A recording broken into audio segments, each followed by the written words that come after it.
আসসালামু আলাইকুম। Willes little flower school and কলেজের অফিসিয়াল স্মার্টফোন থেকে সবাইকে স্বাগতম। আমি Mohammad Ayub Ali Khan, assistant professor, Willes little flower school and college, প্রভাতী শাখা। আমরা গত ক্লাসে যে ক্লাসগুলো আলোচনা করেছিলাম সেই ক্লাসের কন্টিনিউটি নিয়ে আলোচনা করছি। আমরা গত ক্লাসে করেছিলাম হায়ার ম্যাথ সেকেন্ড পেপারের কণিক অধ্যায়ের ইলিপস, কণিকের যে ইলিপস আছে উপবৃত্ত সেইগুলো নিয়ে আমরা এটা আলোচনা করছি। আমরা কণিকের অলরেডি একটা ক্লাস করেছি, সেই ক্লাসের একটু কন্টিনিউটি করছি, কারণ এই জিনিসগুলো খুব গুরুত্ব বহন করে, সেই জন্য আমরা রিপিট করছি সেই ক্লাসগুলো। কণিক কি তোমরা আগে জেনেছিলে। এই কণিক পত্রিকা আসে সেটা এরকম, যে এরকম যদি একটা এই কণিক তোমরা আগেই দেখেছো, তোমরা যে আইসক্রিম খাও, কোন আইসক্রিম, সেই কোন আইসক্রিমের একটা পার্ট এটা, এরকম দুইটা পার্ট নিয়ে আমরা এই কোণগুলো পেয়ে যাই, এই কণিকগুলো পেয়ে যাই। এই কোন আইসক্রিমের একটা পার্টকে যদি তুমি ভূমির সমান্তরাল করে কাট করো, একটা ছুরি বা ব্লেড যদি একদম ভূমির সমান্তরাল করে কাট করো এরকম, তাহলে তুমি যেটা পাবা সেটা হলো সার্কেল বা বৃত্ত পেয়ে যাবে। আর যদি এই একটু এইরকম ভাবে একটু ব্যাখ্যা করে এরকম করে যদি কাট করা হয়, এটা ছুরি দিয়ে বা ব্লেড দিয়ে এরকম কাট করা হয়, তাহলে পাবা প্যারাবোলা, যেটা আমাদের ফার্স্ট ইয়ারে এই পড়াটা হয়ে গেছে। আর আজকে আমরা যেটা করব, এটা করেছিলাম একদম ভূমির সমান্তরাল করে, আর এটাকে ভূমির সমান্তরাল না করে একটু ব্যাখ্যা করে এরকম কাটবো। এরকম টোটালটা থাকবে, এখানে যেমন মাথা থেকে কাট করা হয়েছে, আর এটাকে একটু মাঝখান দিয়ে যে এরকম করে যদি সেট করাই, ইন্টারসেক্ট করাই, তাহলে এই যে একটা কার্ভ পাবো, এটার নাম হলো উপবৃত্ত। এটার নাম উপবৃত্ত বা এলিপস। আর এইরকম লম্বালম্বি কাট করলে এটা নেক্সট, এটা অধিবৃত্ত পাবো আমরা, সেটা নেক্সটে আলোচনা হবে সেই ক্লাসটা। এই যে প্যারাবোলা বলেছিলাম, এই প্যারাবোলার equation y square equal to 4ax, এটা হলো পরাবৃত্ত। আর আমাদের যে চ্যাপ্টার আজকে আলোচনা হবে সেটা হলো এটা উপবৃত্ত, যার general equation x square by a square y square by b square equal to 1। এটা এই উপবৃত্ত। আর এই যে অধিবৃত্ত যেটা বলেছি, এটা আমরা পরে আলোচনা করব। এই উপবৃত্তের যে জিনিসগুলো সেটা হলো এই চিত্রে দেখানো হলো। এই যে দুইটা, এই যে এটার নাম হলো কেন্দ্র বা সেন্টার, এই দুটা এটাকে কেন্দ্র বা সেন্টার বলি। এই উপবৃত্তটাকে আমরা হরিজন্টাল দাঁড় করানো হয়েছে, এটা হলো ভার্টিক্যাল যদি দাঁড় করাই তাহলে এই দিকে একটু বড় থাকবে, আর এই দিকে ভার্টিক্যালি করলে এই দিকে বড় থাকবে। তাহলে দুটা এক্সিস যেখানে ইন্টারসেক্ট করবে সেটার নাম হলো সেন্টার। এই একটা সেন্টার, এটা সেন্টার। তারপর এটা হলো ভার্টিক্স বা শীর্ষবিন্দু, এই যে ভার্টিক্স বা শীর্ষবিন্দু, এইগুলো এখানে দুইটা ফোকাস, এখানে একটা ফোকাস, এই যে একটা ফোকাস, এগুলোকে আমরা ফোকাস বলি, এইগুলোকে আমরা তারপর এটা হলো কি, এই যে লম্বাটা, এটা হলো বৃহদক্ষ বা মেজর অ্যাক্সিস। এই যে বৃহদক্ষ বা মেজর অ্যাক্সিস, এটার নাম মেজর অ্যাক্সিস। আর এই যে ছোটটা, এটা ছোটটাকে বলি আমরা মাইনর অ্যাক্সিস। এই জিনিসগুলো আমরা আবার একটু ভালো করে দেখছি, এই সূত্রগুলো আমরা একটু ভালো করে দেখছি। এই যে কেন্দ্র যেটা বলেছিলাম, কেন্দ্র, এই যে দুটো এক্সিস যেখানে ইন্টারসেক্ট করলো সেটা হলো কেন্দ্র। এই কেন্দ্রের স্থানাঙ্ক কত? 0 0। ভার্টিক্যালি যেটা এটাও 0 0, আর সরি এটা হরিজন্টালি যেটা সেটাও 0 0, আবার ভার্টিক্যাল যেখানে স্থাপন করা হলো সেটাও এটা 0 0। বৃহদাক্ষের দৈর্ঘ্য, বৃহদাক্ষ যেটা এইখান থেকে এই পর্যন্ত হলো বৃহদাক্ষ, এর দৈর্ঘ্যটা কি হবে? 2a। এই যে দেখানো হলো, ফিগারে দেখানো হলো বৃহদাক্ষ হলো 2a। এখানে যেমন বৃহদাক্ষের দৈর্ঘ্য এখানে কত হবে? 2b। এই যে এইখান থেকে এই পর্যন্ত হলো, এই দৈর্ঘ্যটার নাম হলো 2b।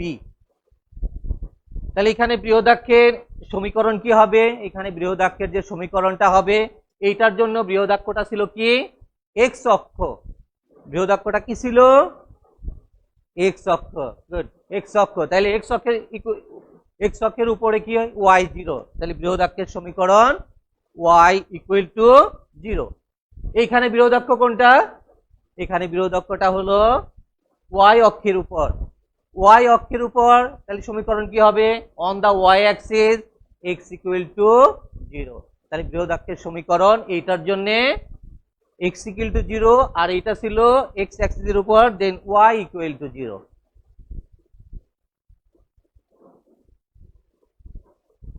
তাহলে এবার আমরা ক্ষুদ্র অক্ষে আসি, এবার আমরা ক্ষুদ্র অক্ষের উপরে আসি। ক্ষুদ্র অক্ষের দৈর্ঘ্য কোনটা, এটার নাম হলো বিবি, এই যে ক্ষুদ্রাক্ষের দৈর্ঘ্য যেটা লম্বা একটু ছোট, এটা ছিল বড় একটু, এদিকে লম্বা যেটা ছোট সেটা হলো ক্ষুদ্রাক্ষ। ক্ষুদ্রাক্ষের দৈর্ঘ্য এটা ছিল 2b, আর এখানে ক্ষুদ্রাক্ষের দৈর্ঘ্যটা হবে 2a, এখানে হবে 2a, এই যে 2a। ক্ষুদ্রাক্ষের সমীকরণ কোনটা হবে, ক্ষুদ্রাক্ষের সমীকরণ হবে এটা কোন অক্ষ ওয়াই অক্ষের উপর অবস্থিত, এখানে ক্ষুদ্রাক্ষটা কার ওয়াই অক্ষের উপর অবস্থিত, ক্ষুদ্রাক্ষের উপর অবস্থিত হলে কি হবে এক্স ইকুয়াল টু জিরো। এখানে ক্ষুদ্রাক্ষটা কার উপর অবস্থিত এক্স অক্ষের উপর, এক্স অক্ষের উপরের জন্য কি হবে ওয়াই ইকুয়াল টু জিরো। তাহলে আমরা কি শিখলাম, ক্ষুদ্রাক্ষটা এইটার জন্য ওয়াই অক্ষের উপর অবস্থিত, দেন এক্স ইকুয়াল টু জিরো, আর এখানে ক্ষুদ্রাক্ষটা এক্স অক্ষের উপর অবস্থিত, দেন ওয়াই ইকুয়াল টু জিরো। উপকেন্দ্রের স্থানাঙ্ক, উপকেন্দ্রের স্থানাঙ্ক, উপকেন্দ্রটা মনে রাখতে হবে, উপকেন্দ্রটা কোথায়, উপকেন্দ্রটা হলো এক্স কেন্দ্র থেকে এ ই দূরে, এ ই দূরে যে বিন্দুটা তার নাম হলো উপকেন্দ্র বা ফোকাস, উপকেন্দ্র বা ফোকাস বলি আমরা। এই উপকেন্দ্রে কত দূরে, কেন্দ্র থেকে এ ই দূরে, তাহলে এইদিকে প্লাস এ ই আর এদিকে হবে মাইনাস এ ই, তাহলে উপকেন্দ্রের স্থানাঙ্ক কত হবে, যেহেতু এটা এক্স অক্ষের উপর তাহলে ওয়াই এরটা শূন্য আর এক্স এরটা হবে কত হবে প্লাস মাইনাস এ ই। ঠিক এইরকম এখানে কত হবে, এটা কার উপর অবস্থিত, এটা হলো ওয়াই অক্ষের উপর অবস্থিত, তাহলে কত হবে এক্স এরটা শূন্য আর ওয়াই এরটা কত হবে প্লাস মাইনাস বিই, সেম। আর এখানে উপকেন্দ্রের লম্বের সমীকরণ, এই যে উপকেন্দ্রিক লম্বের সমীকরণ, উপকেন্দ্রিক লম্বের সমীকরণ কি হবে, এই বিন্দুটা দিয়ে যে লম্ব পাই সেটার নাম হলো উপকেন্দ্রিক লম্ব, আমরা দেখব সেই লম্ব সমীকরণটা কি হবে, এই যে এইটা কার দূরত্ব, এখান থেকে এটুকু, এটা হলো এক্স এর দূরত্ব, এখান থেকে এটুকু হলো এক্স এর দূরত্ব, তাহলে উপকেন্দ্রিক লম্বেরও সমীকরণ কি হয়ে যাবে x equal to plus minus a e. আমি আবার বলছি উপকেন্দ্রের সমীকরণটা আমি আবার বলছি যে উপকেন্দ্রের স্থানাঙ্ক কত প্লাস মাইনাস এই, দ্যাট ইজ এক্স অক্ষ থেকে কত দূরে প্লাস মাইনাস এই দূরে, এদিকে প্লাস এই দূরে এদিকে মাইনাস এই দূরে, সেই জন্য যেহেতু এটা এক্স এর দূরত্ব সেই উপকেন্দ্রিক লম্বের সমীকরণটাও কি হবে x equal to plus minus a e. এই ফিগারের জন্য কি হবে, উপকেন্দ্রিক লম্বের দূরত্ব এখান থেকে কেন্দ্র থেকে কত দূরে অবস্থিত, এটা বিই দূরে অবস্থিত, এদিকে প্লাস বিই এদিকে মাইনাস বিই, এবং এই দূরত্বটা এখানে এক্স শূন্য আর ওয়াই এর দূরত্ব, এটা বিটা কার দূরত্ব ওয়াই এর দূরত্ব, সো কি হবে Y equal to plus minus B.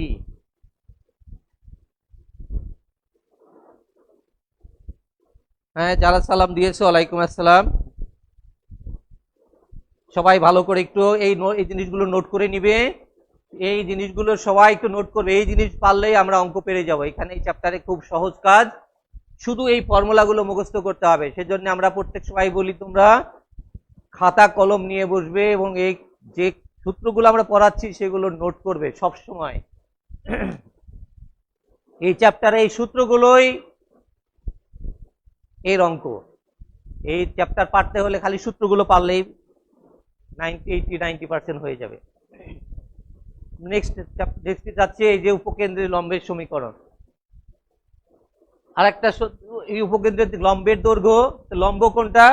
এই যে এখান থেকে এই উপকেন্দ্র দিয়ে অক্ষের উপর, এই যে বৃহৎ অক্ষের উপর যে লম্ব টেনে দিলাম, এই যে এল এল ড্যাশ পেলাম, এটা হলো লম্বের দৈর্ঘ্য। সেই লম্বের দৈর্ঘ্যটা কত হবে? 2b²/a। আর এইখানে কত হবে? এখানেটা কত হবে? 2a²/b। এখানে হবে 2a²/b। তাহলে উপকেন্দ্রিক লম্বের সমীকরণ যেটা, উপকেন্দ্রিক লম্ব আমরা কাকে বলছিলাম? এই উপকেন্দ্র দিয়ে অক্ষের উপর যে লম্ব টানি, উপকেন্দ্র দিয়ে অক্ষের উপর যে লম্ব টানি সেটার নামই হলো উপকেন্দ্রিক লম্ব। আর এর দৈর্ঘ্যটাকে বলি আমরা উপকেন্দ্রিক লম্বের দৈর্ঘ্য। শীর্ষবিন্দু আগে বলছিলাম যে এই বিন্দুগুলোকে আমরা বলি শীর্ষবিন্দু। এই যে এটা শীর্ষবিন্দু। এই শীর্ষবিন্দুর স্থানাঙ্ক কত? এইখান থেকে এই দূরত্বটার নাম এ, এইখান থেকে এই দূরত্বটার নাম কি? এ। তাহলে এখান থেকে এ, এদিক থেকে এদিকে -a। তাহলে উপকেন্দ্রে শীর্ষবিন্দু বা ভার্টেক্স কত হবে? +-a। আর 0 কেন হলো? On the X axis, Y এর স্থানাঙ্কটা 0। সো শীর্ষবিন্দুর স্থানাঙ্ক +-a0। ঠিক এইটার উপরে কি হবে? এইটা, এই দুটা বিন্দুকে আমরা কি বলবো? শীর্ষবিন্দুর স্থানাঙ্ক। শীর্ষবিন্দুর স্থানাঙ্ক এখানে কত? এখানে b দূরত্ব, এদিকে -b দূরত্ব। So +0 +-b। যেহেতু এটা y অক্ষের উপর অবস্থিত, সেই জন্য x অক্ষের স্থানাঙ্কটা 0 আর y টা হলো b। তাহলে এদিকে +b, এদিকে -b। নিয়ামকের সমীকরণ, এই উপকেন্দ্র যত দূরে এই ভার্টেক্স থেকে অতটুকু বাইরের দূরত্বটার উপর যে লম্ব, এটার নাম হলো নিয়ামক। তোমরা আগেও শিখেছিলে এই কথাটা, যে এখানে উপকেন্দ্র যে জায়গায় ভার্টেক্স থেকে ঠিক অত দূরে অক্ষের উপর যে লম্ব রেখাগুলো, সেটার নাম আমরা বলি নিয়ামক। তাহলে নিয়ামকের সমীকরণ, এই দূরত্বটা কার? এক্স এর দূরত্ব। এটা এক্স এর দূরত্ব, এটাও এক্স এর দূরত্ব। সেজন্য নিয়ামকের সমীকরণটা হবে এক্স এর, এক্স ইকুয়াল টু +-a/e। এদিকে +a/e, এদিকে -a/e। এই জন্য নিয়ামকের সমীকরণ এটার জন্য এক্স ইকুয়াল টু +-a/e। আর এইটার জন্য কি হবে? y equal to +-b/e। এটা হলো +-b/e। এটা হলো কি হলো? তাহলে +-b/e। আর উৎকেন্দ্রিকতা, এটা যদি a, এখানে a বড়, সেজন্য a²-b²/a², হ্যাঁ, এটা উৎকেন্দ্রিকতা। আর যদি b বড় হয়, তাহলে এই b² আগে আসবে, b²-a²/a², এটা উৎকেন্দ্রিকতা। এই হলো আমাদের সূত্রগুলো। তোমরা অবশ্যই একটু নোট করে নিয়েছো, এইগুলো দিয়ে আমরা এখন কাজ করব। এটা একটু মনে রাখলে আমরা কাজ করতে খুবই সহজ হবে, কাজ করতে বেশ সহজ হবে আমাদের। আমরা এখন একটা ম্যাথ দেখব। এই সূত্রগুলো ইউজ করে আমরা একটা প্রবলেম সলভ করছি। দেখো, উৎকেন্দ্রিকতা, এই একটা উপবৃত্তের উৎকেন্দ্রিকতা, উপকেন্দ্রদ্বয়, উপকেন্দ্রিক লম্বের দৈর্ঘ্য, নিয়ামকের সমীকরণ। আমরা এখানে যে 11টা শিখছিলাম সবটাই আমরা বের করতে পারবো। এইখানে একটা ইম্পর্টেন্ট কথা মনে রাখতে হবে, যে এ আর বি জানলে আমরা উৎকেন্দ্রিকতা জানতে পারি। উৎকেন্দ্রিকতার সূত্র যেটা ছিল, সেইখানে বসিয়ে দিলে, এ আর বির মান বসিয়ে দিলেই উৎকেন্দ্রিকতা ইসেন্ট্রিসিটি আমরা জানতে পারি। আর বাকি সব কয়টা সূত্রের ভিতরে এ বি অথবা ই আছে, আর কিচ্ছু নাই। এই তাহলে আমরা যে কোনো একটা ম্যাচ করতে চাইলে আমাদের জানতে হবে এখানে এর মান বির মান, এর মান আর বির মান যদি জানি তাহলে আমরা সব কাজ এখানে একদম ইজিলি করতে পারবো। তাহলে আমাদের একটাই কাজ মনে রাখতে হবে যে এখানে এর আর বির মান বের করা।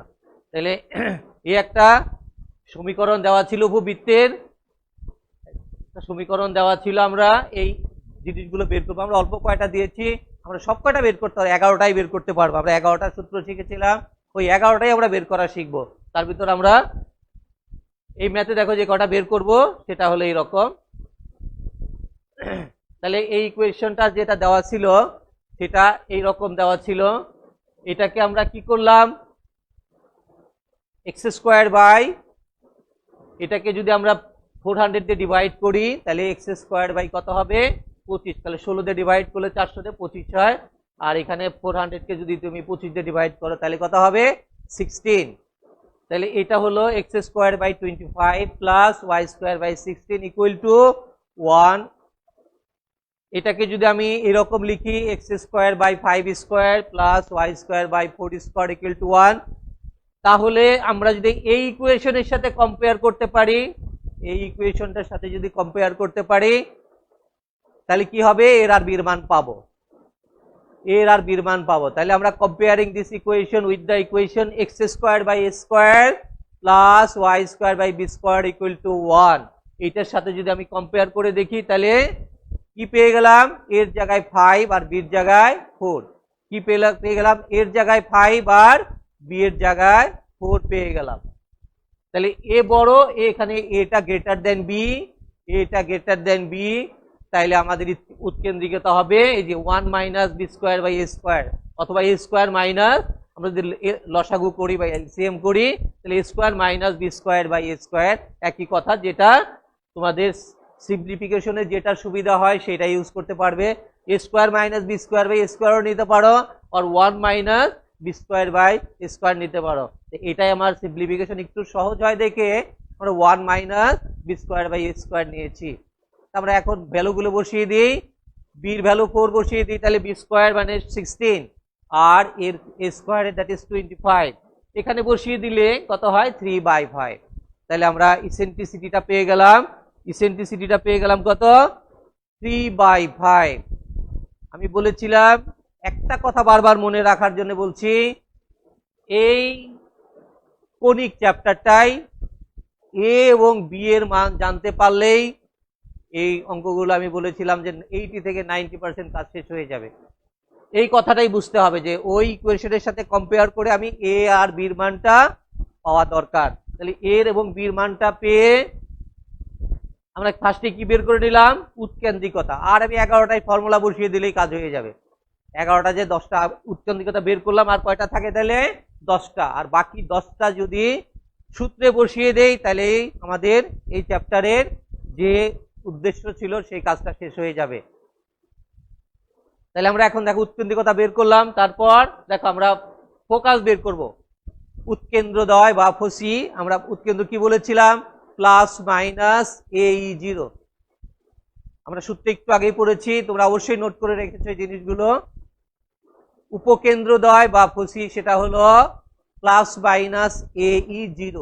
তাহলে এর মানও জানি, এর মান জানছিলাম 5, আর এর মান আমরা বের করে নিলাম, বসিয়ে দিব। এর মান 5 আর বির মান, এর মান 5 আর বির মান কত 3/5, বির মান 3/5 বসিয়ে দিলে কত হচ্ছে প্লাস মাইনাস 30, প্লাস মাইনাস 30।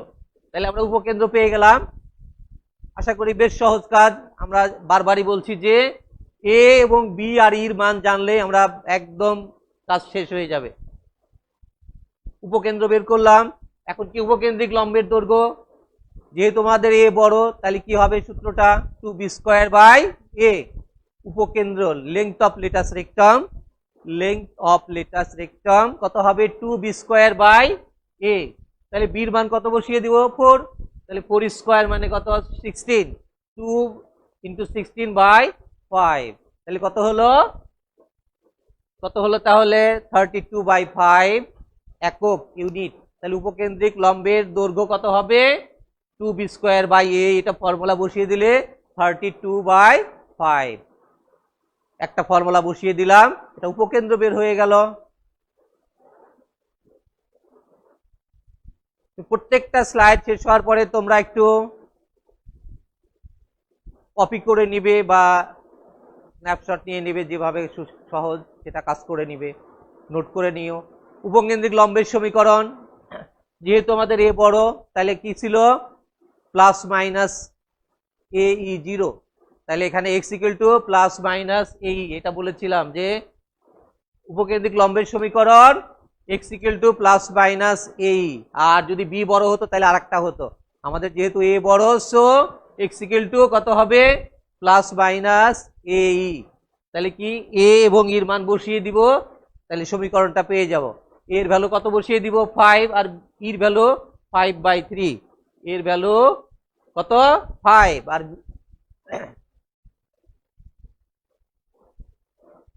এর ভ্যালু 5 আর বির ভ্যালু এর ভ্যালু 3/5। তাহলে কত হলো 5 আর 5 যদি ভ্যানিশ হয়ে যায় তাহলে কত থাকে প্লাস মাইনাস 3। তাহলে এই যে x = প্লাস মাইনাস 3 লিখতে পারবে, অথবা x প্লাস মাইনাস 3 = 0, দুটাই হতে পারে। আমরা নেক্সট স্লাইড দেখি। নিয়ামকের সমীকরণ, নিয়ামকের সমীকরণ আমরা কি শিখেছিলাম, যেহেতু এটাতে a বড় তাহলে কি হবে নিয়ামকটা হবে x অক্ষ থেকে। নিয়ামকের সমীকরণ কি হবে x = plus minus a/e। a/e হলে তার a/e এর ভ্যালু বসিয়ে দিব আগের মতোই, এর ভ্যালু ছিল 5 আর এর ভ্যালু কত 3/5, প্লাস মাইনাস 3/5। তাহলে x = এই 5টা উপরে চলে গেলে তাহলে 25/3, এটা হলো নিয়ামকের সমীকরণ। বেশ সহজ, খালি সূত্রগুলো একটু মনে রাখতে হবে, খালি সূত্রগুলো, এইটার সূত্রগুলো একটু মনে রাখবে সবাই। তাহলে কত হলো x =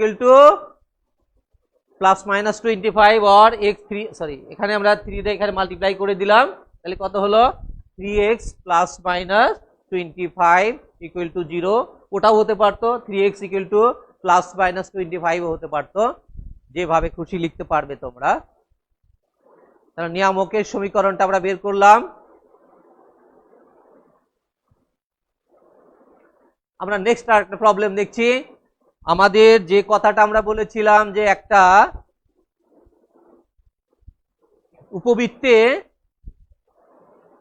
উপবৃত্তের যে কাজটা করব, উপবৃত্তের ভিতরে এর এবং বির মান জানতে হবে।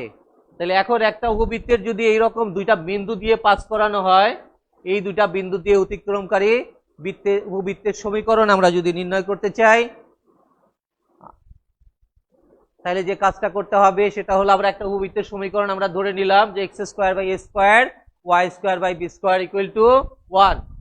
এই একটা সমীকরণ ধরে নিলাম। এই সমীকরণটা আমাদের দুইটা বিন্দু দেওয়া ছিল, একটা হলো 2 2 আর একটা 3 1। তাহলে 2 2 বিন্দু দিয়ে পাস করে দিলাম। 2 2 বিন্দু দিয়ে পাস করা মানে x এর জায়গায় কত বসিয়ে দিব 2, আর y এর জায়গায় 2 বসিয়ে দিব। x এর জায়গায় 2 বসিয়ে দিব আর y এর জায়গায় 2 বসিয়ে দিলে কত হচ্ছে কত 2² = 1।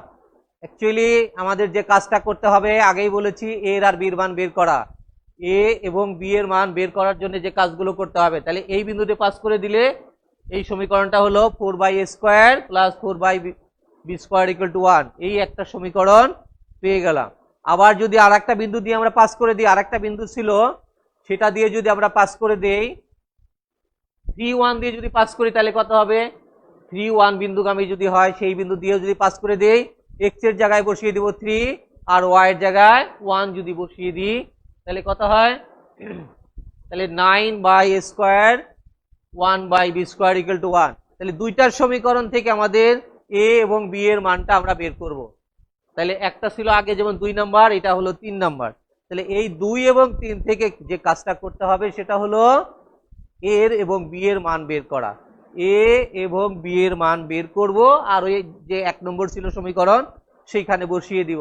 সেই কাজটা হলে আমাদের এই প্রবলেমটা সলভ হয়ে যাবে।